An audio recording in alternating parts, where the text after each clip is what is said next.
जिंदगी की राहों में ऐसा अक्सर होता है, फैसला जो मुश्किल हो वही बेहतर होता है।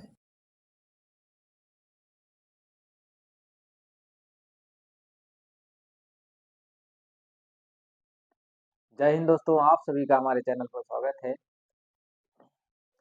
आज के इस वीडियो में मैं आप लोगों को तरंग प्रकाशिकी के सबसे महत्वपूर्ण चैप्टर्स व्यतिकरण का अध्ययन करवाएं। जो तरंग प्रकाशिकी सब पूरे तरंग प्रकाशिकी में से सबसे महत्वपूर्ण जो चैप्टर्स है वो व्यतिकरण है। उससे क्वेश्चंस पूछा जाता है ज्यादातर। तो व्यतिकरण क्या चीज होता है, पहले हम ये चीज समझ लेते हैं, तरंग प्रकाशिकी क्या है। तरंग प्रकाशिकीय क्या होता है?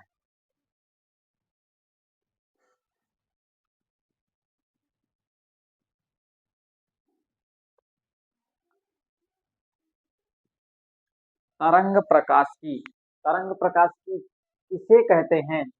अगर कोई पूछता है कि तरंग प्रकाश की क्या है तो उसको बताओगे कि प्रकाश जब तरंग के रूप में, जब प्रकाश को तरंग मान करके उसकी घटनाओं का अध्ययन किया जाता है तो उसे तरंग प्रकाशिकीय कहते हैं। या फिर ये बता सकते हो कि प्रकाशिकीय की वह शाखा जिसके अंतर्गत, क्या बताओगे, प्रकाशिकी की वह शाखा जिसके अंतर्गत प्रकाश को तरंग मानकर उसकी घटनाओं का अध्ययन किया जाता है, क्या कहलाता है? तरंग प्रकाशिकीय कहलाती है। फिर से समझिएगा कि तरंग प्रकाश की क्या चीज होती है, तरंग प्रकाश की कहते किसे हैं, तो बताओगे प्रकाशिकी की वह शाखा जिसके अंतर्गत प्रकाश को तरंग मानकर अध्ययन किया जाता है, क्या कहलाती है? उसे प्रकाशिकी की उस शाखा को तरंग प्रकाशिकी कहते हैं, जिसमें प्रकाश को तरंग मानकर उसकी घटनाओं का अध्ययन किया जाता है। तरंग प्रकाशिकी कहलाती है। ठीक है, तो अब इस तरंग प्रकाशिकी का जो महत्वपूर्ण चैप्टर है वो है व्यतिकरण। कौन सा चैप्टर है? व्यतिकरण।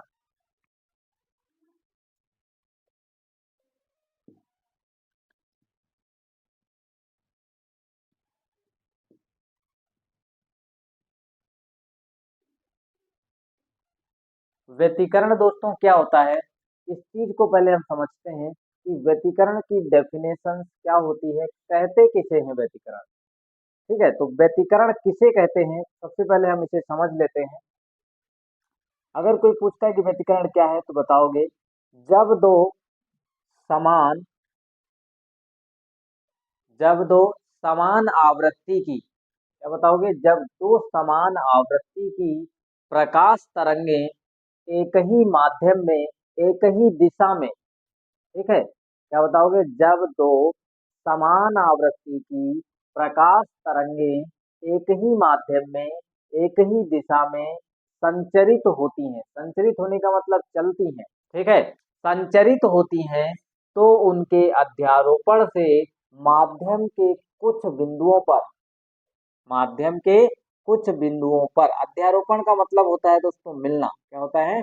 मिलना होता है। तो अध्यारोपण से, तो उनके अध्यारोपण से माध्यम के कुछ बिंदुओं पर परिणामी तरंग की तीव्रता जो होती है वो अधिकतम, तथा कुछ बिंदुओं पर परिणामी तरंग की तीव्रता न्यूनतम होती है। इस संपूर्ण घटना को व्यतिकरण कहते हैं। क्या कहते हैं? व्यतिकरण कहते हैं।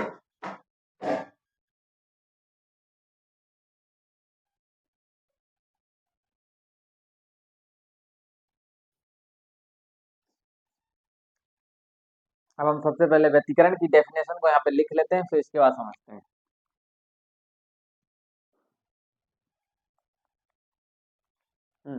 तो आइए देखिएगा यहाँ पे व्यतिकरण की डेफिनेशन क्या होती है।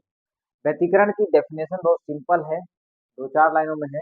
बताओगे जब दो समान आवृत्ति की तरंगे, जब दो समान आवृत्ति की तरंगे एक ही माध्यम में, एक ही दिशा में, क्या बताओगे, एक ही माध्यम में और एक ही दिशा में एक साथ संचरित होती हैं, तो उनके अध्यारोपण का मतलब होता है मिलना, तो उनके मिलने से, तो उनके अध्यारोपण से माध्यम के कुछ बिंदुओं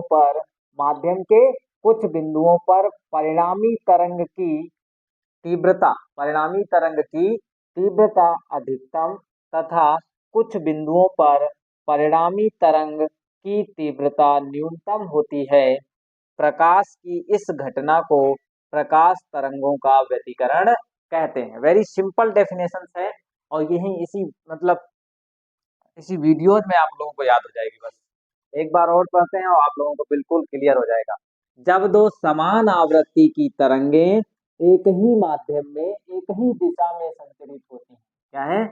जब दो समान आवृत्ति की तरंगें एक ही माध्यम में एक ही दिशा में एक साथ संचरित होती हैं तो उनके अध्यारोपण से माध्यम के कुछ बिंदुओं पर, क्या बताओगे, माध्यम के कुछ बिंदुओं पर परिणामी तरंग की तीव्रता अधिकतम तथा कुछ बिंदुओं पर परिणामी तरंग की तीव्रता न्यूनतम होती है।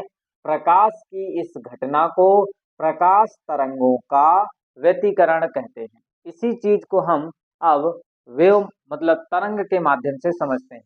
अगर हम कहें पहली वाली तरंग को हम मान लेते हैं कि वो y1 है और y1, पहली वाली तरंग क्या है? y1 है। y1 is equal to a sine और ओमेगा टी, और जिसका आयाम क्या है? a1 है। y1 क्या है? विस्थापन है। और a1 क्या है? आयाम। आयाम का मतलब होता है तरंग की ऊंचाई। और साइन ओमेगा टी, अब साइन साइन क्या है? फंक्शन है। ओमेगा टी क्या है? कला। कला बोलो तो कोण, और कोण बोलो तो फेज। मतलब यहाँ पे ओमेगा टी जो है वो क्या है? इस तरंग की कला है। ओमेगा टी क्या है? इस तरंग का आयाम है। ओमेगा टी क्या कहलाएगा? ओमेगा टी इस तरंग का कोण कहलाएगा, कला कहलाएगा, फेज कहलाएगा। और इस तरंग का जो आयाम है वो कौन सा है? a1 है। ठीक है। अगर इसी प्रकार हम दूसरी तरंग y2 मान लें, y2 बराबर हो जाएगा a2 साइन और omega T, a2 sine omega T. इस दूसरी वाली तरंग का जो आयाम है, एम्पलीट्यूड है, वो a2 है। मतलब कुछ अलग है, या तो कम होगा या फिर ज्यादा होगा पहली वाली तरंग की तुलना में, कंपेरिजन्स में। इस वाली तरंग के कंपेरिजन्स में दूसरे वाले तरंग का जो आयाम है a2, वह या तो ज्यादा होगा या तो कम होगा। ठीक है। फिर साइन ओमेगा टी यहाँ पे क्या है? कला है।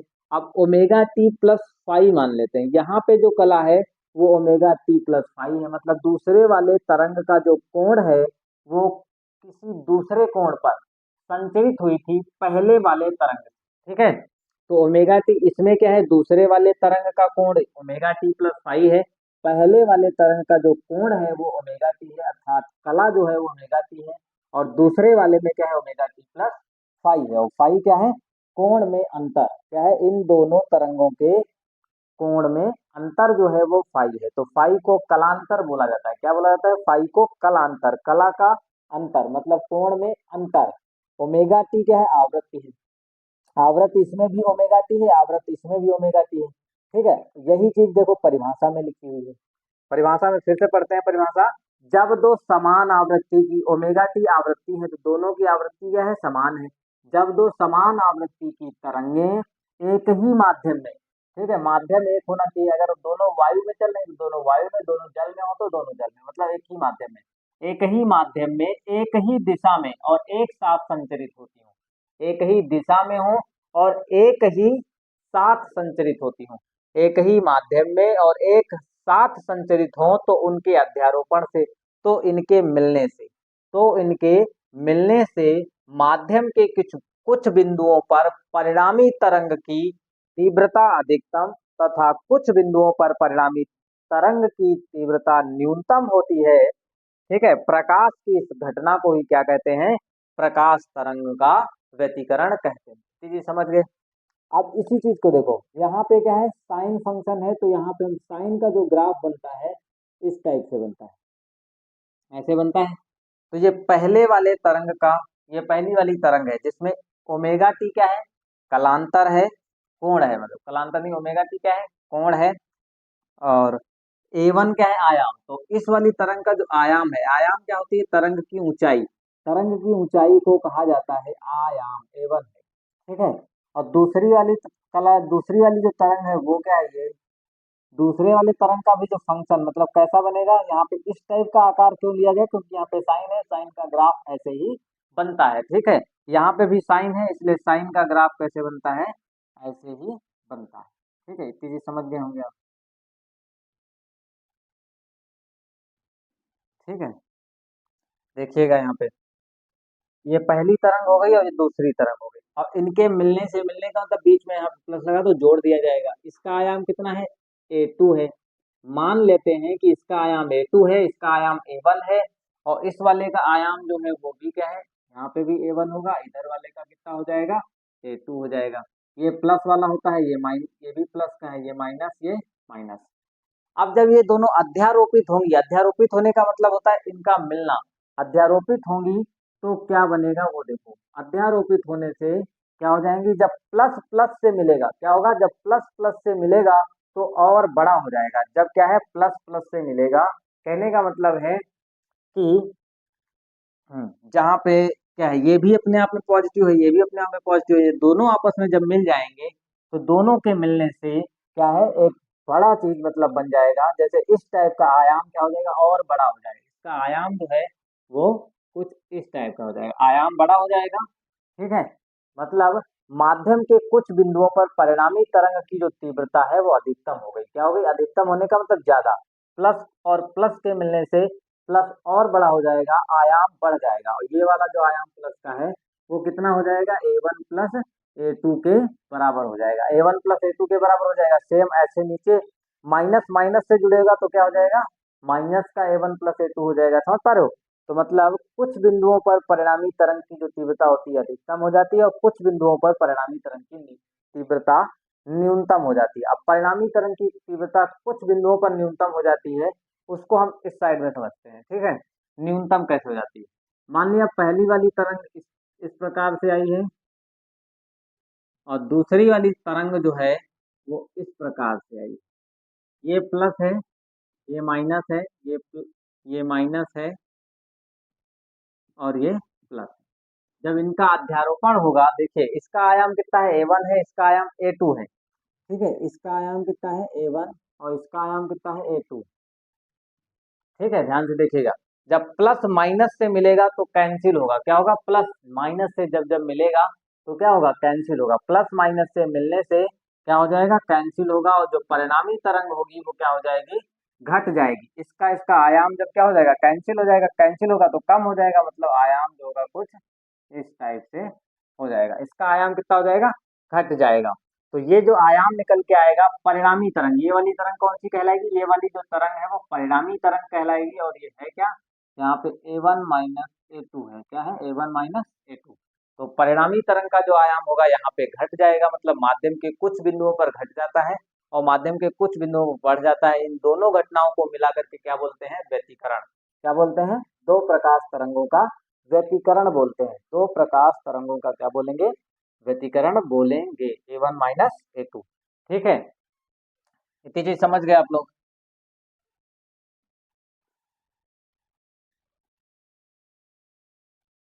तो आयाम यहाँ पे जो A1 माइनस A2 आ गया, यहाँ पे A1 प्लस A2 आ गया। तो आप लोग व्यतिकरण की परिभाषा समझ गए होंगे, और ग्राफ से ये भी समझ गए होंगे कि हाँ, इस वाली तरंग को, ये जो तरंग है जो A1 आयाम की है, दूसरी वाली तरंग जो A2 आयाम की है, इसका ग्राफ दोनों का इस टाइप का ही क्यों बना, क्योंकि यहाँ साइन है, साइन का ग्राफ ऐसा बनता है, यहाँ पे भी साइन है, साइन का ग्राफ ऐसे बनता है। इन दोनों के मिलने से इस टाइप का ग्राफ आया है।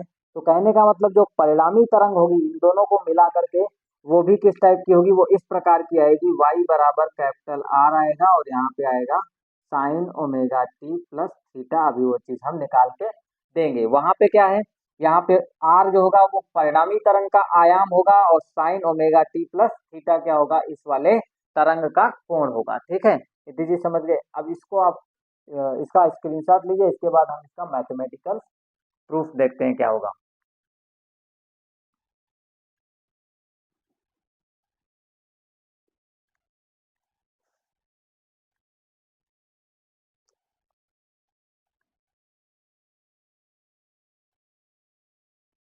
ठीक है, अब इसका स्क्रीनशॉट ले लीजिए, इसके बाद हम इसको इरेज कर देते हैं। हाँ, तो अब हम देखते हैं कि दो प्रकाश तरंगों का व्यतिकरण जो होता है वो कैसे होता है। मान लेंगे यहाँ पे, माना पहली तरंग क्या है, माना पहली तरंग जिसका आयाम A1 तथा तथा दूसरी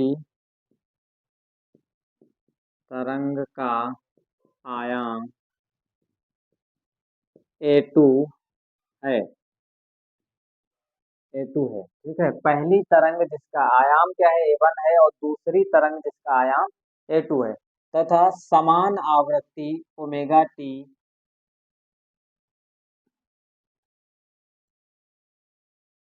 एवं, यहाँ लिखोगे एवं आवृत्ति समान है, तथा एवं दोनों तरंगों की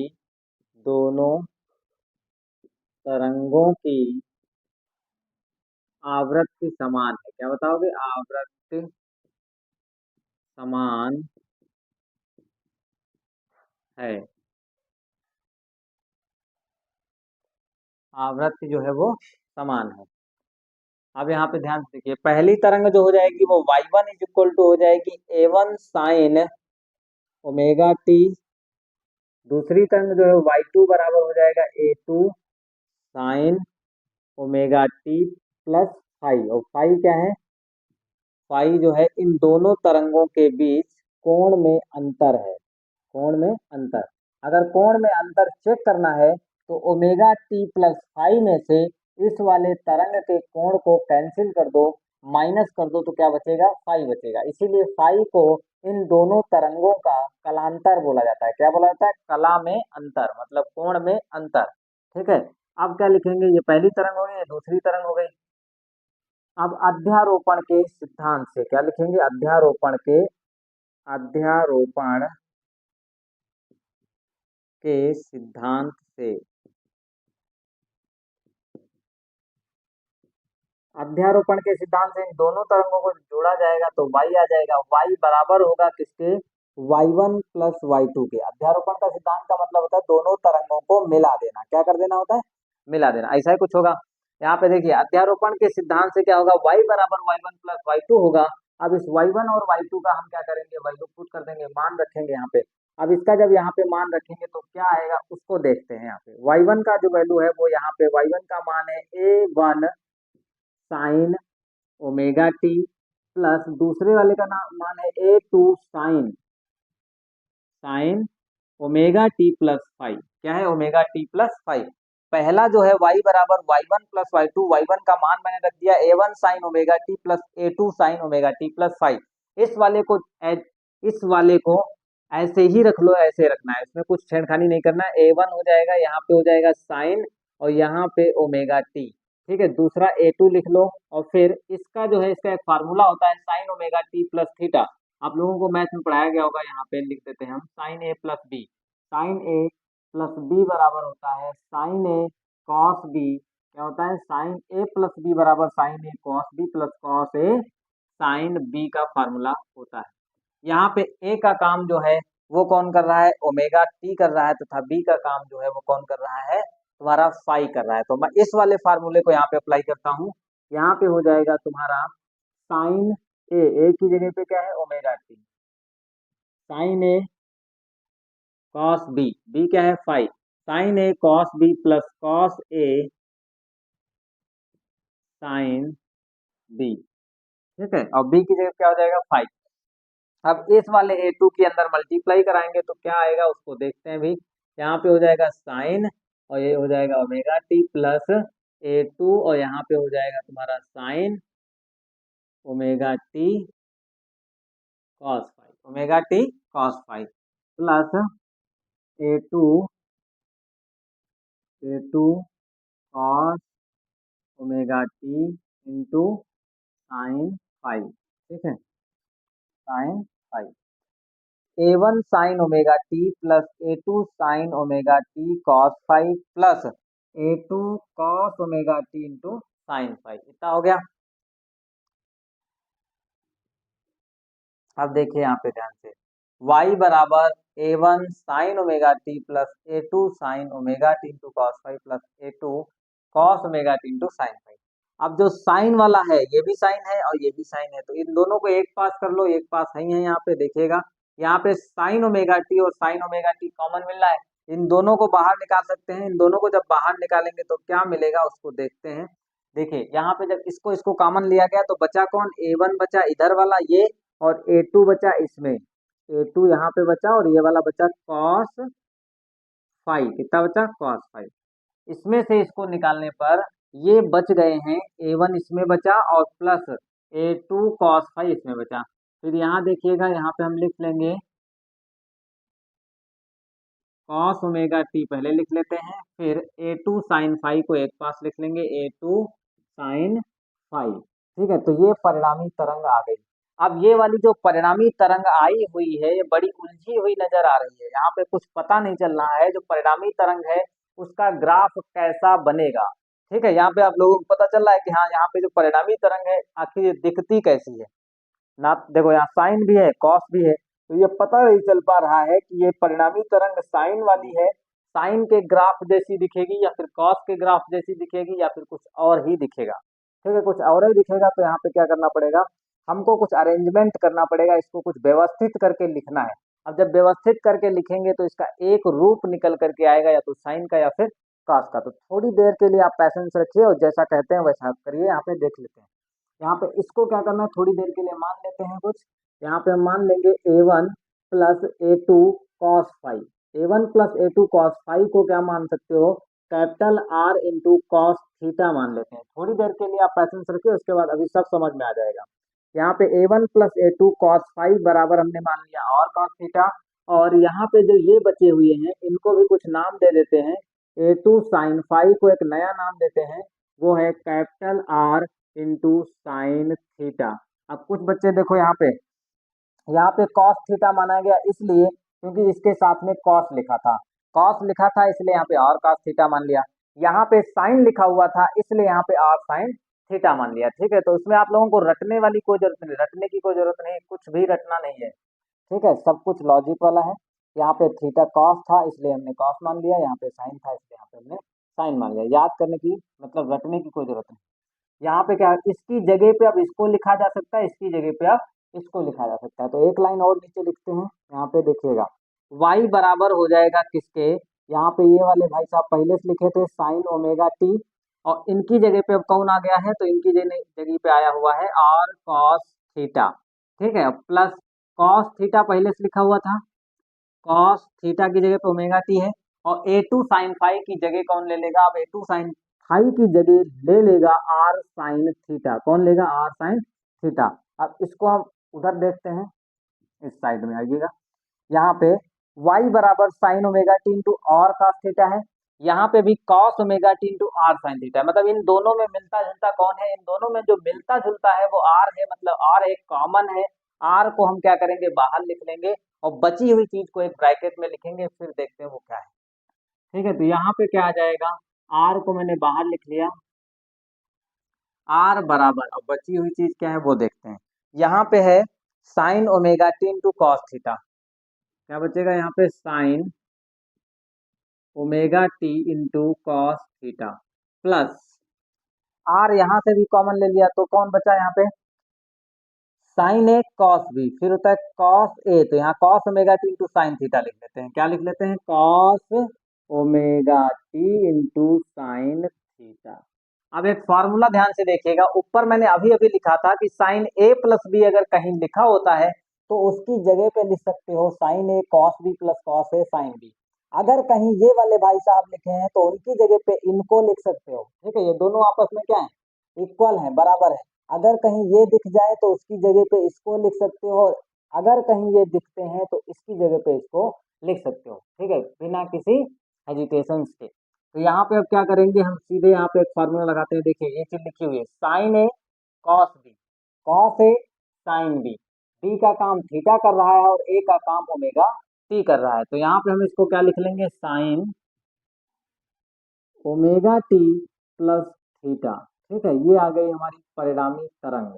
अब इस परिणामी तरंग को ध्यान से देखिएगा, अब ये देखने में लगती है कि हाँ जो परिणामी तरंग भी आई हुई है उसमें साइन आया हुआ है, मतलब उसका ग्राफ भी कैसा बनेगा, साइन की तरीके का बनेगा। इससे पहले अभी हम जो समझाए थे परिणामी तरंग का जो ग्राफ होता था वो साइन के ग्राफ के जैसा बनता था, ठीक है। तो यहाँ पे ये है परिणामी तरंग, इसको क्या बोलते हैं, परिणामी तरंग। ये है परिणामी तरंग,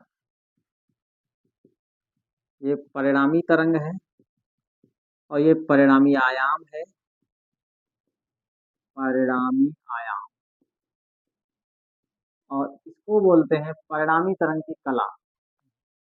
ये क्या है, कला है, या फिर इसी को कोण कहा जाता है। क्या कहा जाता है, कोण। आप लोग इसका स्क्रीनशॉट लीजिए, फिर इसके आगे हम समझते हैं कि इस वाले परिणामी तरंग को कब अधिकतम कर सकते हैं और कब न्यूनतम करेंगे।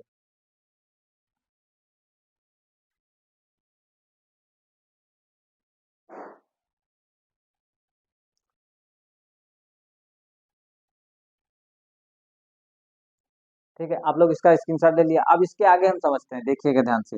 इसको हम समीकरण क्या मान लेते हैं, एक मान लेते हैं। ये कौन सी समीकरण है, एक। और ये वाली कौन सी समीकरण मान लेते हैं, ये समीकरण 2 है। समीकरण एक की जो वैल्यू है वो है a1, ये इसके बराबर नहीं, ठीक है। समीकरण एक है a1 plus a2 cos phi बराबर और कॉस थीटा, और a2 साइन फाई बराबर है आर साइन थीटा। तो समीकरण एक व समीकरण दो को वर्ग करके जोड़ने पर इसके आगे हम क्या लिखेंगे, आर का मान निकालना है। समीकरण एक व दो का वर्ग करके जोड़ने पर क्या करेंगे, जोड़ने पर समीकरण एक कौन सी चीज है, समीकरण एक जो है वो a1 plus a2 cos phi है। क्या है, a1 plus a2 cos phi. समीकरण एक और समीकरण दो का पहले वर्ग करेंगे फिर उसको जोड़ेंगे। तो अब एक चीज ध्यान से देखिएगा, एलएचएस का वर्ग करने पर एलएचएस वाला एलएचएस में जुड़ेगा और आरएचएस वाला आरएचएस में जुड़ेगा। मतलब a1 plus a2 cos phi का होल ऑफ स्क्वायर प्लस होगा किसके, a2 साइन फाई स्क्वायर के। तो मतलब एलएचएस में जुड़ता है और आरएचएस आरएचएस में जुड़ता है। तो यहाँ पे देखते हैं, यहाँ पे क्या आएगा, तो यहाँ पे आएगा a1 plus a2 cos phi, क्या आएगा, कॉस फाई का होल ऑफ स्क्वायर।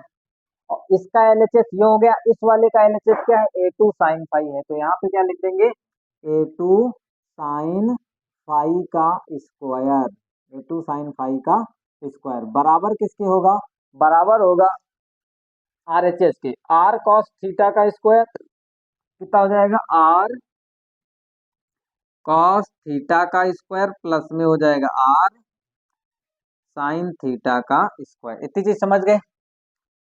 अगर इतना चीज समझ में आ गया, ठीक है, इतना समझ में आ गया तो फिर समझ लो धीमे धीमे हम क्या है, लास्ट पॉइंट की तरफ पहुंच ही रहे हैं। लास्ट फार्मूला जो है वो उधर हम धीमे धीमे बढ़ रहे हैं। तो यहाँ पे ध्यान से देखते जाइए, इसका वर्ग a प्लस बी का होल ऑफ स्क्वायर पढ़ाया गया होगा। a प्लस बी का whole of square is equal to होता है a1 स्क्वायर प्लस बी का स्क्वायर। तो बी कितना है, a2 square into cos square five plus 2ab A B. तो यहाँ पे हो जाएगा 2 into a1 a2 cos five, ठीक है। दूसरा क्या है, दूसरा है a2 का स्क्वायर a2 का square into sine square five. अब बराबर में कौन सी लिखी है, बराबर में लिखा है R square cos square theta plus में है R square sine square theta. इतनी चीज समझ गए, इतनी चीज समझ में आ गई होगी। R square cos square theta plus R square sine square theta आ गया। अब जो भी कॉमन है उसको कॉमन ले लीजिए और आंसर जो आना है वो आ जाएगा। देखिए ध्यान से, a1 तो पहले से लिखा है a1 स्क्वायर, ठीक ठीक है, लिख रहा है a1 स्क्वायर पहले से लिखा है, a2 स्क्वायर कॉस फाइव और a2 square sine square five. तो इसमें से क्या है, a2 कॉमन ले लो, a2 स्क्वायर कॉमन ले लिया, बचा हुआ क्या है तुम्हारा, कॉस स्क्वायर फाइव बचा प्लस में यहाँ कौन बचा, साइन स्क्वायर फाइव बचा, ठीक है। और plus 2a1 a2 cos five, 2a1 a2 cos five बचा हुआ है, 2a1 a2 कॉस फाइव बराबर, बराबर में क्या बचा है, आर स्क्वायर इधर कॉमन ले लो। देखो इस वाले में क्या है, आर स्क्वायर यहाँ है, आर स्क्वायर यहाँ है, कॉमन हो गया। तो बचा हुआ जो है उसको यहाँ पे लिख सकते हो, cos square theta plus sine square theta, sign square theta. अब ध्यान से देखिएगा, यहाँ पे अगर cos square 5 plus sine square 5, इसका मान कितना होता है? 1 होता है। हाई स्कूल में संयुग्म में पढ़ाई जाती है मैथ में, कि sine square theta plus cos square theta equal to कितना होता है? 1। Sine square theta plus cos square theta equal to कितना होता है? 1 होता है। और ऐसे ही क्या होता है? Cos square theta plus sine square theta equal to कितना होता है? 1। तो यहाँ पे क्या हो जाएगा? इन दोनों का मान जो होगा वो 1 हो जाएगा। तो यहाँ पे बन जाएगा हमारा a1 स्क्वायर प्लस में a2 स्क्वायर, क्योंकि इसका मान 1 हो गया तो इसकी जब लिखो ना इसको, तो आगे क्या बचा हुआ है? आगे है 2a1 a2 इंटू कॉस 5, इतना बचा हुआ है। बराबर में देखो, इसका मान 1 हो गया तो बचेगा कौन? आर का स्क्वायर। कितना बचा हुआ है? ये हमारा आर का मान आ गया, आर स्क्वायर का मान। और हमको कौन सा मान चाहिए? आर का। हमको मान चाहिए केवल आर का, तो यहाँ पे हो जाएगा a1 का स्क्वायर प्लस में a2 का square plus 2a1 a2 cos 5 बराबर में क्या हो जाएगा? आर, और इसके ऊपर क्या लगा दोगे? रूट। तो जो आर का मान है, वो आर का मान निकल के आया है a1 square plus a2 square plus 2a1 a2 cos 5। वो आर होता क्या है? आर होता है परिणामी आयाम। तो जितना ज्यादा परिणामी आयाम होगा उतना ही क्या होगा? अगर परिणामी आयाम जो है वो ज्यादा होगा तो मतलब संपोषी व्यतिकरण होगा। a1 प्लस a2 आएगा तो संपोषी व्यतिकरण आएगा। अब हम क्या देखते हैं इसका, पहले आप स्क्रीनशॉट लीजिए, फिर इसके आगे हम समझते हैं।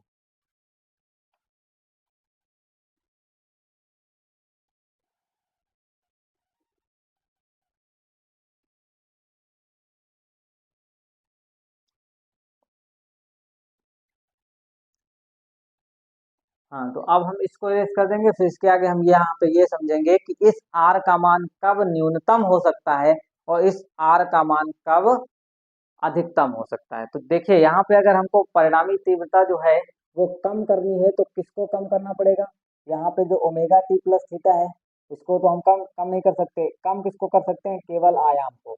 आयाम को जब कम करेंगे, अगर आयाम कम आएगा तो जो परिणामी तीव्रता होगी वो न्यूनतम आएगी। अगर आयाम ज्यादा आता है तो परिणामी तीव्रता जो होगी वो अधिकतम होगी। तो आर को कब कम किया जा सकता है और कब ज्यादा किया जा सकता है, इस चीज को अब आगे हम समझते हैं।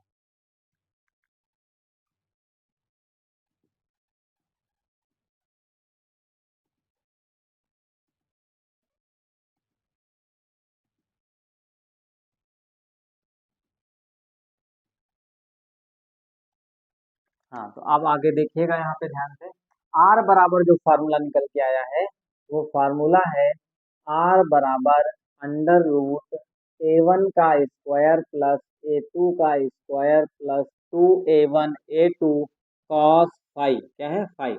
अब अगर इस पूरे आयाम में ना तो a1 फिक्स है, a2 फिक्स है। a1 फिक्स इसलिए है क्योंकि जो मैंने तरंग माना है उसका एक आयाम है a1 और दूसरी वाली तरंग का जो आयाम है वो a2 है। तो a1 और a2 जो फिक्स हो चुके हैं, बदलेगा कौन? केवल फाई। फाई मतलब कलांतर। कला का मतलब होता है दो तरंगों के बीच में कोण का जो अंतर है उसको बदल बदल करके हम आर का मान बदल बदल करके प्राप्त कर सकते हैं। मतलब अगर फाई को बदलोगे तो आर बदलता जाएगा। तो इसमें बदलने वाला कौन है? Cos phi. अब कॉस फाई को देखते हैं कि ये जो कॉस फाई होता है ये अधिकतम कब होगा और ये कॉस फाई जो होता है वो न्यूनतम कब होता है। तो यहाँ पे बात रखते हैं हम न्यूनतम।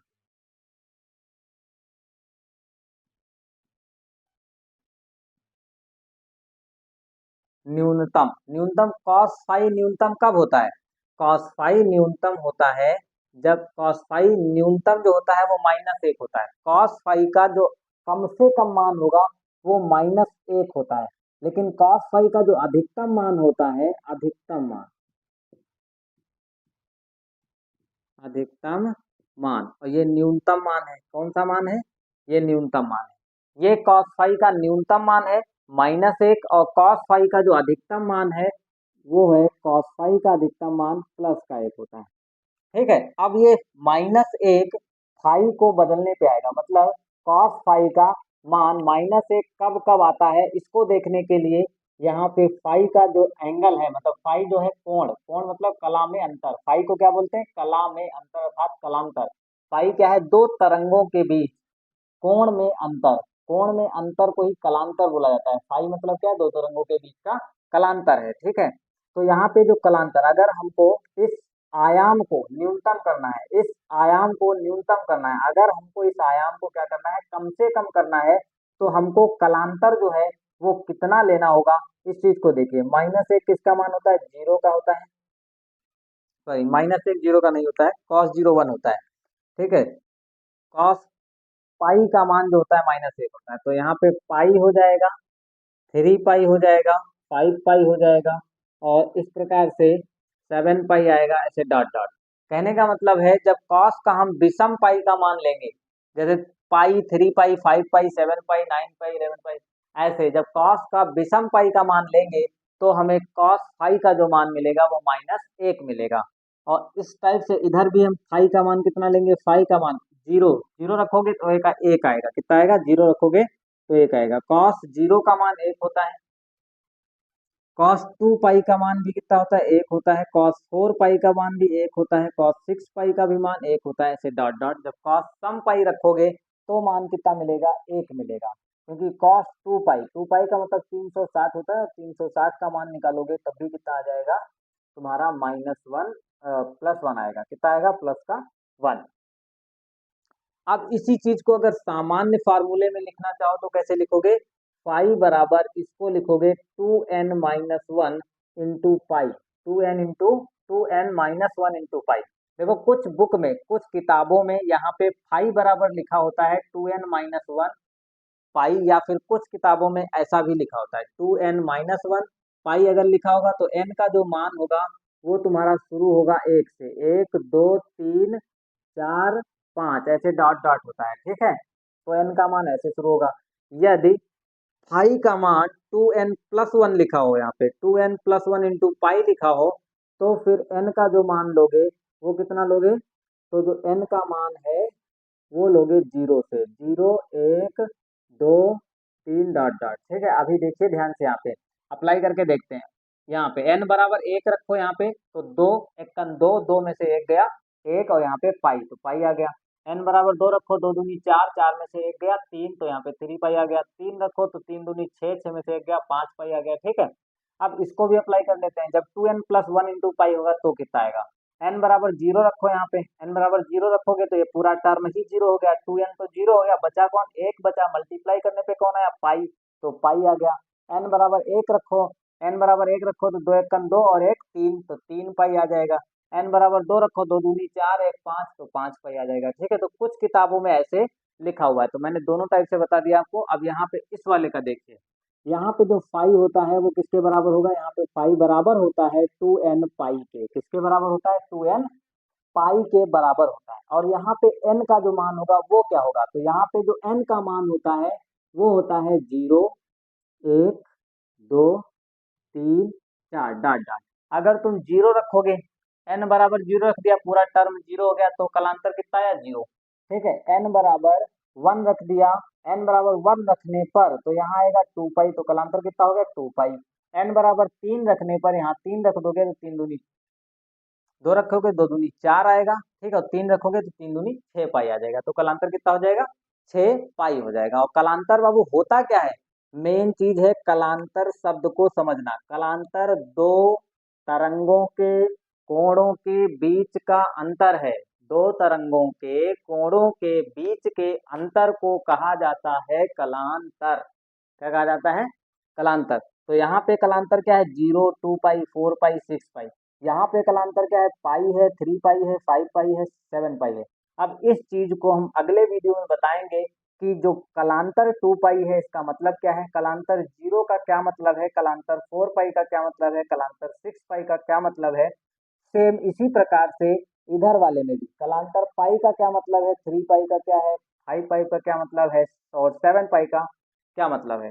ठीक है, इस चीज को हम अगले वीडियो में बताएंगे। इसलिए आप लोग क्या है, हमारे चैनल को लाइक शेयर सब्सक्राइब करें। आपको इस चैनल पर अच्छे कॉन्सेप्ट के साथ फिजिक्स को क्लियर कराया जाएगा। ठीक है, तो आगे अब देखते हैं हम इसके आगे इसको न्यूनतम और अधिकतम कैसे करेंगे।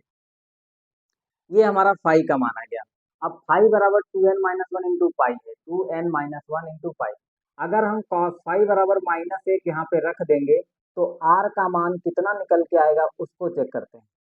तो यहाँ पे देखिएगा r बराबर है a1 का स्क्वायर प्लस a2 का स्क्वायर और प्लस में आ जाएगा, सॉरी प्लस आया यहाँ, और फिर 2a1 है a2 है और cos फाई की जगह पे मान रखना -1। क्या रखना है? -1। ऐसा हम अगर रख देंगे तो कैसा होगा वो समझते हैं, ठीक है। अगर ऐसा रखने पर क्या आना चाहिए वो समझते हैं। यहाँ पे आएगा a1 का स्क्वायर प्लस a2 का स्क्वायर और प्लस माइनस की जब मल्टीप्लाई करोगे तो ये हो जाएगा माइनस, क्या हो जाएगा? प्लस माइनस की मल्टीप्लाई करने पर ये बन जाएगा माइनस और यहाँ पे आएगा 2a1a2। क्या आ जाएगा? a1a2। अब देखिए गौर से, ध्यान से देखिएगा, एक फार्मूला लिखा हुआ है a1 स्क्वायर मतलब a square plus b square minus 2ab। a square plus b square minus 2ab का एक फार्मूला पढ़ाया गया है तुमको। a1 -a2 का होल आप स्क्वायर जब करोगे तो यही फार्मूला ऊपर बन जाएगा। मतलब जो चीज मैंने यहाँ पे लिख दिया है इसी को जब आप एक्सपेंड करोगे, विस्तारित करोगे तो इस टाइप का एक रूप निकल के आ जाएगा। a1 square plus a2 square minus 2a1a2। ठीक है, तो इधर क्या हो गया? r। इसी चीज समझ में आ गई। अब एक चीज ध्यान से देखिए, अगर किसी अंडर रूट के अंदर स्क्वायर होता है मतलब इस पावर में होता है, ऐसे अगर कहीं लिखा हो अंडर रूट और इसके भीतर लिखा हो एक्स स्क्वायर, तो उनको उसको हम एक्स लिख सकते हैं। क्या लिख सकते हैं? एक्स। सेम इसी प्रकार से ये अपना एक्स हो गया, उसके ऊपर स्क्वायर लगा है तो हम इसको क्या लिख सकते हैं? आर बराबर आ जाएगा a1 माइनस a2। ठीक है, ये चीज समझ में आई कि नहीं आई? अब एक चीज बहुत अच्छी चीज ये समझिए फिजिक्स और मैथ की। देखिए अभी जब उससे पहले मैंने ग्राफ लेके समझाया था तो वहां पे जब न्यूनतम किया था मतलब प्रकाश तरंगों को एक बार क्या किया था? न्यूनतम किया था। तो उसमें एक में आयाम जो आया था अध्यारोपण के पश्चात, उसमें जो आयाम आया था एक में आया था a1 minus a2। a1 minus a2 का मतलब है आयाम कैंसिल होने का मतलब है परिणामी तीव्रता कम हो गई, और परिणामी तीव्रता जब कम हो जाती है तो उसी को बोला जाता है विनाशी व्यतिकरण। क्या बोला जाता है? विनाशी व्यतिकरण। तो ये कौन सा व्यतिकरण होगा? विनाशी व्यतिकरण होगा। अगर r का मान, यहाँ पे देखिए ध्यान से, परिणामी तीव्रता ये है y बराबर, ठीक है, r और sine omega t plus five. अगर r का मान तुम्हारा ये वाला होगा a1 माइनस a2, तो ये जो परिणामी तरंग की तीव्रता आई है ये कैसी होगी? विनाशी व्यतिकरण की होगी। यहाँ पे किस प्रकार का व्यतिकरण होगा? विनाशी व्यतिकरण। ठीक है, तो ये कौन सी हो गई? विनाशी व्यतिकरण इसको बोल सकते हैं, विनाशी व्यतिकरण। ठीक है, अगर परिणामी आयाम की तीव्रता जो है वो कम है तो ये कौन सा व्यतिकरण होगा? विनाशी व्यतिकरण होगा। इसी प्रकार से हम इधर समझते हैं हम। अब यहाँ पे देख लेते हैं, जब अधिकतम होगा, अधिकतम होने का मतलब है तीव्रता अधिकतम है अगर, तो फिर वो समपोषी व्यतिकरण होगा। कैसा होगा? समपोषी व्यतिकरण। वो व्यतिकरण क्या कहलाएगा? समपोषी व्यतिकरण कहलाएगा। यहाँ पे अगर तीव्रता अधिकतम है, अगर तीव्रता अधिकतम है तो फिर समपोषी व्यतिकरण होगा। कैसा व्यतिकरण होगा? समपोषी व्यतिकरण होगा। अब ध्यान से यहाँ पे देखिएगा, आर बराबर कौन सी चीज है? आर। आर का मान निकालना है। आर बराबर दिया हुआ है अंडर रूट a1 का स्क्वायर प्लस a2 का square plus 2a1a2 cos five. अब यहाँ पे देखिए cos फाई का मान अधिकतम कब होता है? cos फाई का मान अधिकतम 1 होता है। cos फाई का मान जो अधिकतम होता है वो 1 होता है और cos फाई का मान न्यूनतम -1 होता है। अब ये cos फाई बराबर 1 कब कब आ सकता है? जब फाई बराबर 0 रखोगे तब 1 आएगा, फाई बराबर 2 पाई रखोगे तब भी 1 आएगा, फाई बराबर 4 पाई रखोगे तब भी 1 आएगा, फाई बराबर 6 पाई रखोगे तब भी 1 आएगा। और फाई क्या है? फाई दोनों तरंगों के बीच का क्या है? कोण में अंतर है। मतलब कलांतर को आप चेंज करते जाओ तो जो है वो आपकी जो परिणामी तरंग की तीव्रता है वो न्यूनतम और अधिकतम होती जाएगी। ठीक है, तो इतना चीज आप लोग समझ में आया। अब इधर देखिएगा,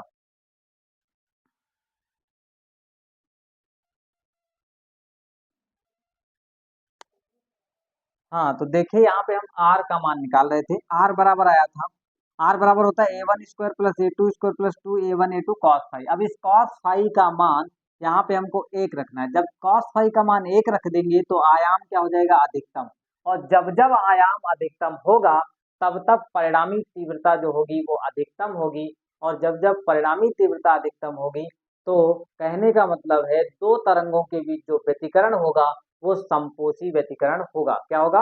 तो दो तरंगों की जो बीच का व्यतिकरण हो रहा है अध्यारोपण से एक बड़ी तरंग बनेगी, उस बड़ी तरंग को ही बोला जाता है समपोषी व्यतिकरण। कौन सा व्यतिकरण होगा? समपोषी व्यतिकरण। अभी मैं समपोषी व्यतिकरण और विनाशी व्यतिकरण की डेफिनेशन आप लोगों को बताता हूँ। पहले आप लोग यहाँ से ध्यान से देखिएगा आर बराबर क्या निकल के आएगा। तो यहाँ पे हो जाएगा हमारा a1 का स्क्वायर प्लस a2 का स्क्वायर, और cos फाई का मान जब एक रखोगे तो उसको रखने पे मिलेगा 2a1 a2। कितना मिलेगा? 2a1 a2। अब ऊपर वाला देखिए फॉर्मूला लिखा हुआ है a square plus B square plus 2ab, तो इसको हम लिख सकते हैं a1 प्लस a2 का होल ऑफ स्क्वायर।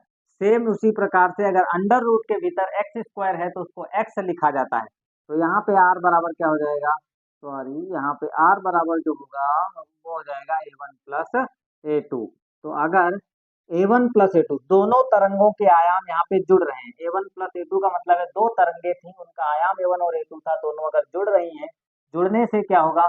परिणामी तरंग का आयाम जो होगा वो अधिकतम हो जाएगा, और जब परिणामी तरंग का आयाम अधिकतम हो जाएगा तो उस जगह को बोलते हैं समपोषी व्यतिकरण। क्या बोलते हैं? समपोषी व्यतिकरण। तो यहाँ पे जो होगा कौन सा व्यतिकरण होगा? समपोषी व्यतिकरण होगा। तो इस चीज का आप स्क्रीनशॉट लीजिए, फिर इसके बाद हम समझते हैं जो तीव्रता होती है वो क्या होती है।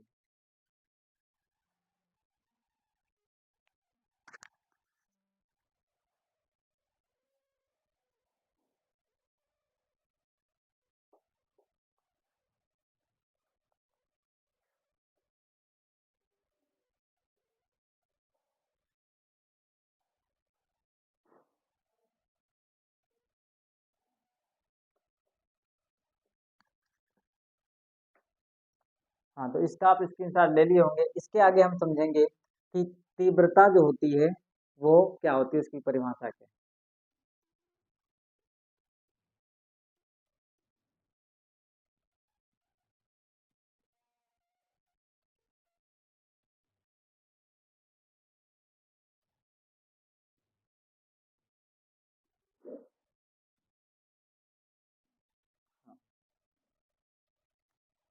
तो यहाँ पे हम हेडिंग लिख देते हैं तीव्रता, इंटेंसिटी बोलते हैं इसको, तीव्रता। तीव्रता को अगर समझना चाहो तो अभी देखिए वीडियो में जो आप लाइट को कम ज्यादा होते हुए देख रहे हैं, ये कम ज्यादा, लाइट का कम और ज्यादा होना, ठीक है, वो क्या है? वो प्रकाश की तीव्रता है। कौन सी तीव्रता है? प्रकाश की तीव्रता। मैंने आप लोगों को इसी वीडियो में एग्जाम्पल दे दिया कि तीव्रता को कैसे समझेंगे। तीव्रता जैसे क्या होती है, आपके घरों पे जो बोर्ड में खुटिया लगी होती है ऐंठने वाली, कभी कभी बल्ब की रोशनी को लोग कम भी करते हैं और कभी कभी बल्ब की रोशनी को बढ़ा देते हैं। या फिर जो कूलर होता है, उस कूलर में भी क्या होता है, कूलर की स्पीड को बढ़ाया जाता है। तो वो जो कूलर में स्पीड होती है, मतलब स्पीड की तीव्रता बढ़ाई जा रही है। तो तीव्रता समझ गए होंगे क्या चीज होती है। जैसे प्रकाश का यहाँ पे कम ज्यादा हो रहा था, तो उसका मतलब है प्रकाश की जो तीव्रता है वो कम ज्यादा हो रही है, ठीक है। किसके? एनर्जी के कारण कम ज्यादा होती है। जितना ज्यादा आप लाइट ज्यादा अच्छी आएगी, वोल्टेज की वजह से होता है। वोल्टेज कम ज्यादा होने की वजह से क्या होता है? तीव्रता घटती रहती है। तीव्रता घटेगी या बढ़ेगी? वोल्टेज ज्यादा आ जाएगा तो तीव्रता बढ़ जाएगी, ठीक है। तो प्रकाश का जो ये जो झिलमिला रहा था वो क्या थी? वोल्टेज की वजह से ऐसा हो रहा था। तो अब तीव्रता होती क्या है, तो ये चीज समझते हैं। तो बताओ कि किसी तरंग की तीव्रता उस तरंग के आयाम के वर्ग के अनुक्रमानुपाती होती है। तो ये डेफिनेशन होती है, किसी तरंग की तीव्रता। कौन सी? किसी तरंग की तीव्रता उस तरंग के आयाम के वर्ग के किसी तरंग की तीव्रता उस तरंग के आयाम के वर्ग के अनुक्रमानुपाती होती है। क्या होती है? अनुक्रमानुपाती होती है। क्या होती है? अनुक्रमानुपाती होती है।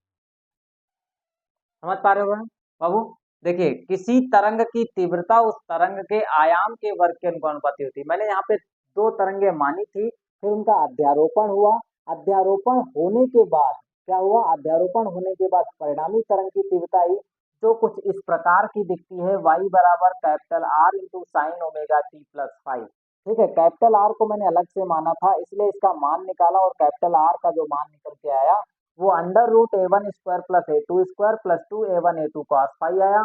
अब इस आर को कम ज्यादा करके हम पता कर लेंगे कि समपोषी व्यतिकरण हुआ है या फिर विनाशी व्यतिकरण, ठीक है।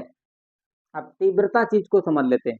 सबसे पहली तरंग मैंने माना था कि y बराबर क्या होता है। सबसे पहली तरंग देखिए ये माना था y1 बराबर था a1 और यहाँ पे था साइन ओमेगा टी, और y2 बराबर क्या आया था, y2 बराबर a2 sine omega T plus phi आया था।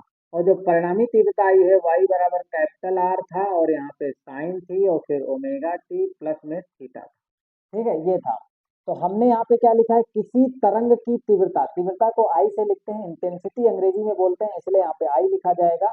तो प्रकाश की जो तीव्रता आई है, पहले वाले तरंग की जो तीव्रता I1 है वो अनुक्रमानुपाती होगी इस पहले वाले तरंग के आयाम के वर्ग की। तो पहले वाले तरंग का जो आयाम है वो a1 है, तो इसका स्क्वायर कर देंगे, और स्क्वायर हटाने के बाद में, स्क्वायर को अगर हटाएंगे यहाँ पे देखिए, अब जिसका अंडर रूट, सॉरी स्क्वायर को नहीं, अनुक्रमानुपाती निशान को जब हटाएंगे तो I1 बराबर हो जाएगा किसके, k इंटू के A1 स्क्वायर के। इतनी चीज समझ गए आप। इसके बाद I2 लिखेंगे। I2 क्या है, दूसरे वाले तरंग की तीव्रता, और दूसरे वाले तरंग की जो तीव्रता होगी वो दूसरे वाले तरंग के आयाम के वर्ग के अनुक्रमानुपाती होगी। तो यहाँ पे अनुक्रमानुपाती निशान लगा तो यहाँ पे A2 का स्क्वायर है, इम्प्लाइज दैट यहाँ पे जो I2 होगा वो बराबर में होगा किसके, k इंटू A2 का स्क्वायर। और इसके बाद जो तीसरा वाला है, ध्यान से देखिएगा, तीसरे वाले तरंग की जो तीव्रता है वो कंप्लीटेड I मान लेते हैं, परिणामी तीव्रता है। तो यहाँ परिणामी तरंग थी तो परिणामी तीव्रता जो होगी वो I हो जाएगी, क्या हो जाएगी, I।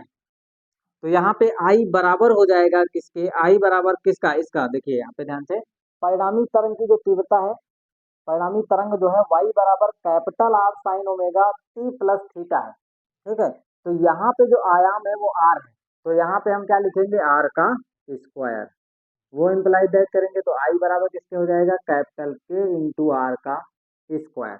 अब एक चीज ध्यान से देखिए, यहाँ तीनों में के क्यों आया है, क्योंकि के और के जो है इसलिए तीनों में आया है क्योंकि इन तीनों तरंगों में जो आवृत्ति है वो समान है, ओमेगा यहाँ भी, ओमेगा यहाँ भी, ओमेगा यहाँ भी।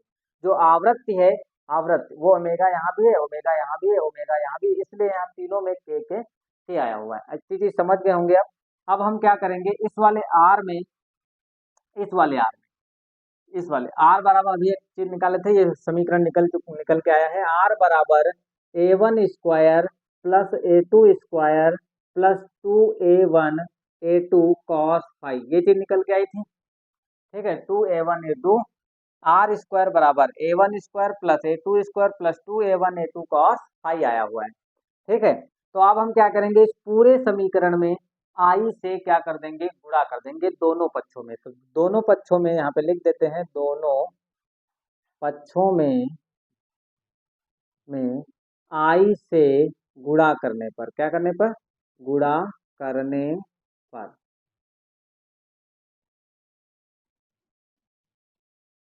गुणा करने पर आई में दोनों पक्षों में आई से गुणा करेंगे तो यहाँ हो जाएगा आई इंटू आर स्क्वायर बराबर, यहाँ कितना हो जाएगा, आई इंटू A1 I1 स्क्वायर यहाँ पे हो जाएगा, ठीक है, स्क्वायर। यहाँ पे आई से करेंगे, यहाँ पे I1 से कर देंगे क्योंकि इसके लिए I1 आएगा, ठीक है। इसके लिए I2 इंटू A2 स्क्वायर, यहाँ पे क्या हो जाएगा, 2 और I1 टू A1 है, A2 है, इंटू इसको क्या लिख लेंगे, I, क्या लिख देंगे, I, और इंटू कॉस थीटा। अब एक चीज ध्यान से देखिए, आप लोग समझ नहीं पाएंगे, आई से किया तो इधर भी 1 बाद में लगा लेंगे, ठीक है, आई हो गया, ठीक है। अब ध्यान से देखिएगा, एक गलती हो गई यहाँ पे, आई से ना गुणा करके के से गुणा करना होता है, काहे से, के से गुणा करना, क्योंकि यहाँ पे के आया हुआ है, इसलिए दोनों पक्षों में किससे गुणा करना है, वो के से। थोड़ा सा मिस्टेक हो गया, सही करना है। यहाँ पे देखिए, दोनों पक्षों में के से गुणा करना है, क्योंकि यहाँ पे हमने कांस्टेंट के लिया है, आई तो इंटेंसिटी है, तीव्रता, आई जो है वो इंटेंसिटी तीव्रता है। तो यहाँ पे देखिए ध्यान से, के से गुणा करना है तो यहाँ पे आ जाएगा के, यहाँ पे भी के आ जाएगा, यहाँ पे भी के आ जाएगा, और यहाँ पे भी क्या आ जाएगा, के आ जाएगा। तो इसकी जगह पे देखिए क्या लिख सकते हो, के इंटू आर स्क्वायर, के इंटू आर स्क्वायर की जगह पे लिख सकते हो कैपिटल आई, तो यहाँ पे कैपिटल आई हो जाएगा। के इंटू A1 स्क्वायर, के इंटू A1 स्क्वायर की जगह पे लिख सकते हो I1, ठीक है, I1 प्लस के इंटू A2 स्क्वायर, के इंटू A2 स्क्वायर की जगह पे लिख सकते हो A2 I2 प्लस 2, और यहाँ पे लिख सकते हो, ध्यान से देखिए यहाँ पे A1 है और A2 है, तो इसकी जगह पे लिख सकते हो A1 अंडर रूट के और A2 अंडर रूट के और इंटू आगे क्या है कॉस फाई है। क्या है कॉस फाई। यहाँ पे है तुम्हारा A1 अंडर रूट के और यहाँ पे A2 अंडर रूट के है।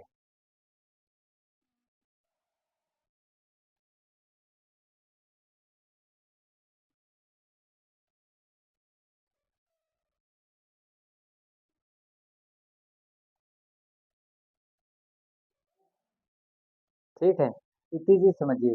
अब देखो A1 अंडर रूट के का मान कैसे पता चलेगा। A1 अंडर रूट के का मान अगर निकालना है तो हम बाबू इसको ऐसे भी तो लिख सकते हैं। अगर हम इन दोनों पक्षों का वर्गमूल ले लें, क्या लिख लें वर्गमूल। वर्गमूल लेने का मतलब होता है कि इसके ऊपर रूट लगा दो तो ये I1 हो जाएगा और इसका वर्गमूल लोगे तो स्क्वायर हट जाएगा और के ऊपर क्या लग जाएगा रूट और यहाँ होगा A1 अंडर रूट के इंटू A1 आ जाएगा। सेम इसी प्रकार से यहाँ पे इसका वर्गमूल लोगे तो जब वर्गमूल लोगे तो यहाँ हो जाएगा अंडर रूट I2 और इधर क्या बचेगा के ऊपर रूट लग जाएगा यहाँ हो जाएगा A। ठीक है, तो कहने का मतलब अंडर रूट के इंटू A1 की जगह पे लिख सकते हो अंडर रूट I1 और अंडर रूट के इंटू A2 की जगह पे लिख सकते हो अंडर रूट I2। तो यहाँ पे हम क्या लिख लेंगे अगले लाइन में यहाँ पे हम लिखेंगे I1 प्लस I2 और प्लस 2 और यहाँ पे हो जाएगा under root I1 under root I2 cos phi. कितना हो जाएगा कॉस फाई। ये क्या है I और I क्या चीज है परिणामी तरंग की तीव्रता है। तो जो परिणामी तरंग की तीव्रता है वो I बराबर आ चुकी है I1 plus I2 plus 2 under root I1 I2 cos phi. इसको थोड़ा और अच्छे से दिखाते हैं सिंप्लीफाई करके।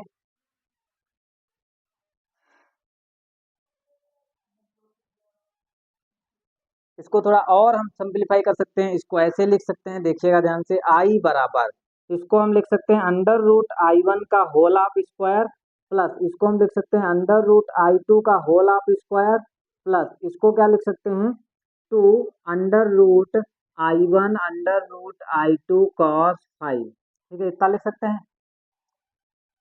ये फार्मूला ऐसे भी इसको हम लिख सकते हैं। ये आ गया हमारा। इस टाइप से इसको भी लिख सकते हैं। तो इस चीज का आप स्क्रीनशॉट लीजिए। फिर हम ये देखेंगे कि परिणामी तरंग की तीव्रता अधिकतम कब हो सकती है और न्यूनतम कब हो सकती है। जब परिणामी तरंग की तीव्रता अधिकतम होगी तो संपोषी व्यतिकरण होगा। जब परिणामी तरंग की तीव्रता न्यूनतम होगी तो विनाशी व्यतिकरण होगा। अब यहाँ पे देखिए इस चीज में कॉस फाई को जब जब अधिकतम करना होगा कॉस फाई अधिकतम कब होता है और कितना होता है। कॉस फाई अधिकतम जो होता है वो 0 2 पाई 4 पाई 6 पाई पे होता है। अधिकतम होता कितना है एक होता है। और कॉस फाई न्यूनतम कब होता है कॉस फाई न्यूनतम होता है पाई 3 पाई 5 पाई और 7 पाई पे और न्यूनतम कितना होता है तो -1 होता है। तो पहले आप स्क्रीनशॉट लीजिए इसका।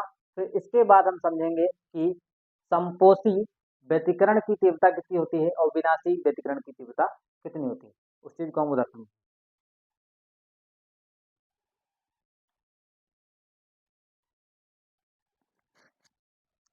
हाँ तो अब हम इसको इरेज कर देंगे फिर इधर समझेंगे तीव्रता अधिकतम और न्यूनतम कब हो। ठीक है यहाँ पे। ठीक है, परिणामी तरंग की परिणामी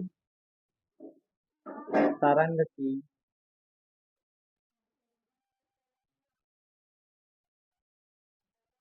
हाँ तो अब हम ये समझते हैं कि परिणामी तरंग की तीव्रता अधिकतम कब होगी। परिणामी तरंग की तीव्रता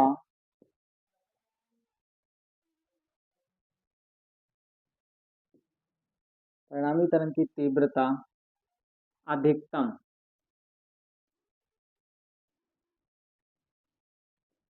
अधिकतम अर्थात अर्थात में क्या लिख देंगे अर्थात संपोषी व्यतिकरण कौन सा होगा संपोषी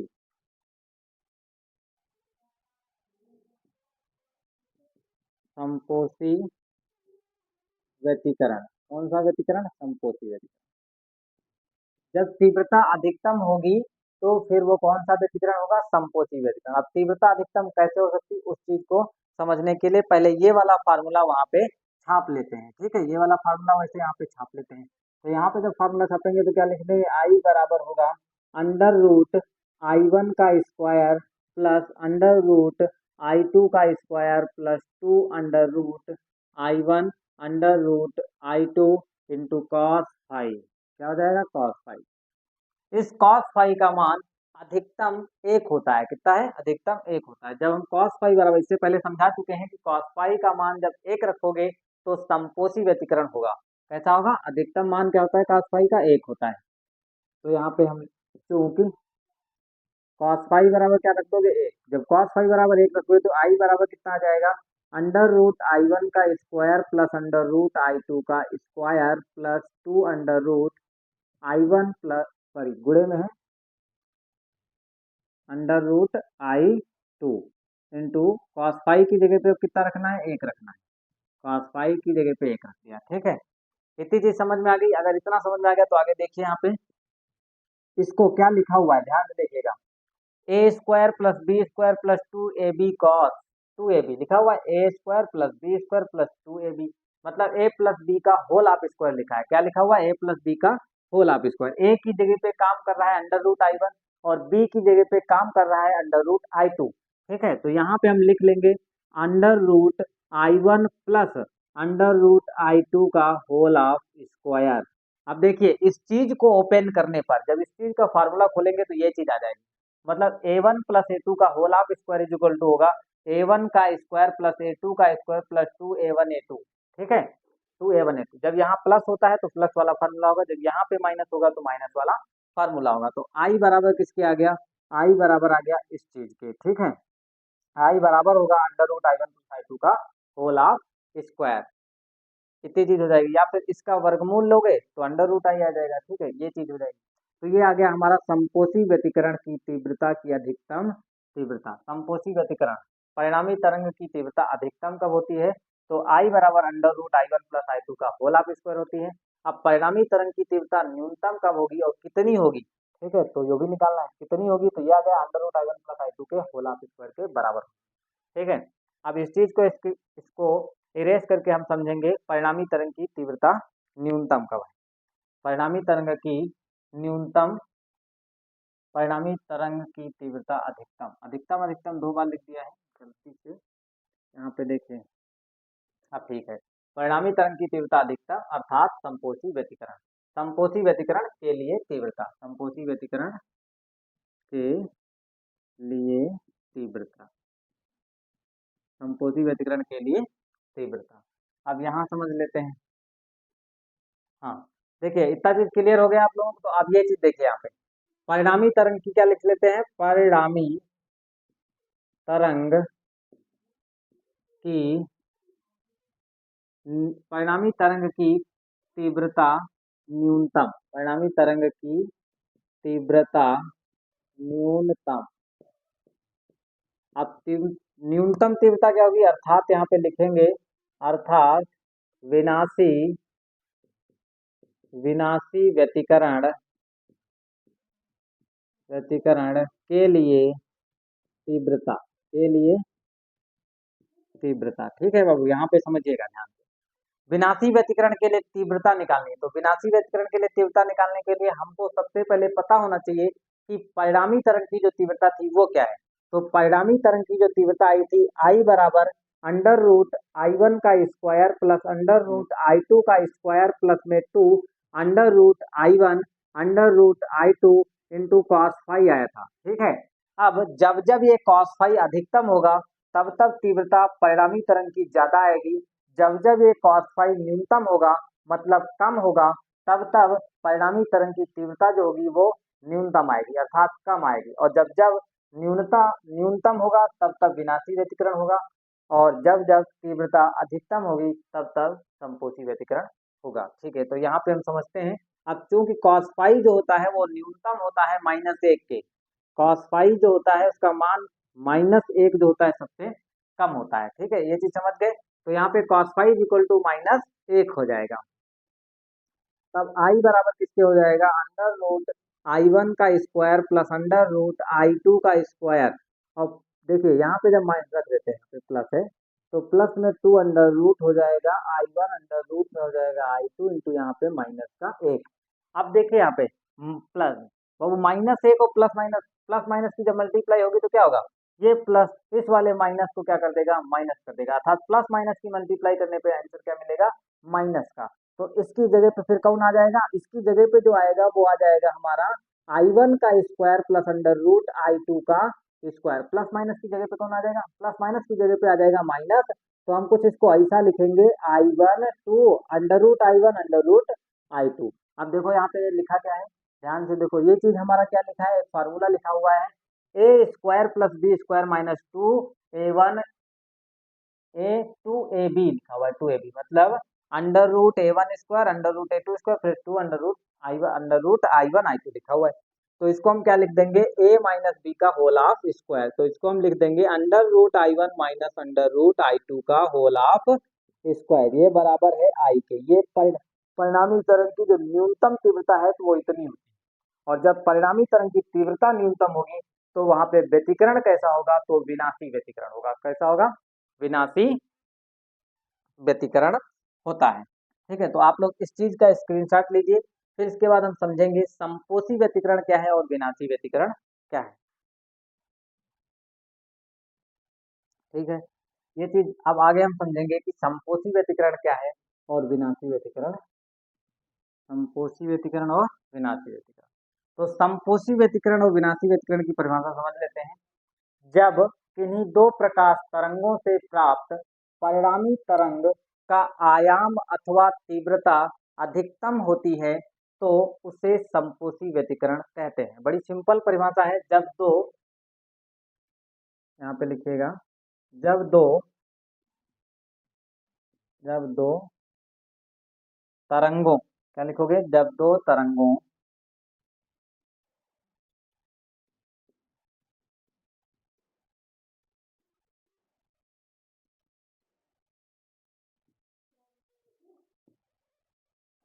देखिए यहाँ पे हम समझ रहे थे संपोषी व्यतिकरण तथा विनाशी व्यतिकरण क्या होता है। संपोषी व्यतिकरण, यहाँ पे एक शब्द लगा लेना है, जब दो तरंगों से प्राप्त, जब दो तरंगों के अध्यारोपण से, क्या लिखोगे, जब दो तरंगों के अध्यारोपण से, यहाँ पे हम लिख देते हैं के अध्यारोपण से, के अध्यारोपण, ठीक है, जब दो तरंगों के अध्यारोपण से प्राप्त परिणामी तरंग का आयाम अथवा तीव्रता अधिकतम होती है तो उसे संपोषी व्यतिकरण कहते हैं। विनाशी व्यतिकरण की डेफिनेशन लिखने को आएगी तो बताओगे, जब दो तरंगों के अध्यारोपण से प्राप्त परिणामी तरंग की तीव्रता अथवा आयाम न्यूनतम होता है तो उसे विनाशी व्यतिकरण कहते हैं। ठीक है, तो परिभाषा आप लोगों को समझ में आई होगी कि संपोषी व्यतिकरण कब होता है और विनाशी व्यतिकरण कब होता है। मतलब संपोषी व्यतिकरण कब होगा, जब प्राप्त परिणामी तरंग का जो आयाम और तीव्रता होगा वो अधिकतम होगा तो संपोषी व्यतिकरण, जब प्राप्त परिणामी तरंग का आयाम एवं तीव्रता न्यूनतम होगा अर्थात कम होगा तो फिर उसे विनाशी व्यतिकरण कहते हैं। इस चीज का आप स्क्रीनशॉट लीजिए, फिर इसके आगे हम समझते हैं।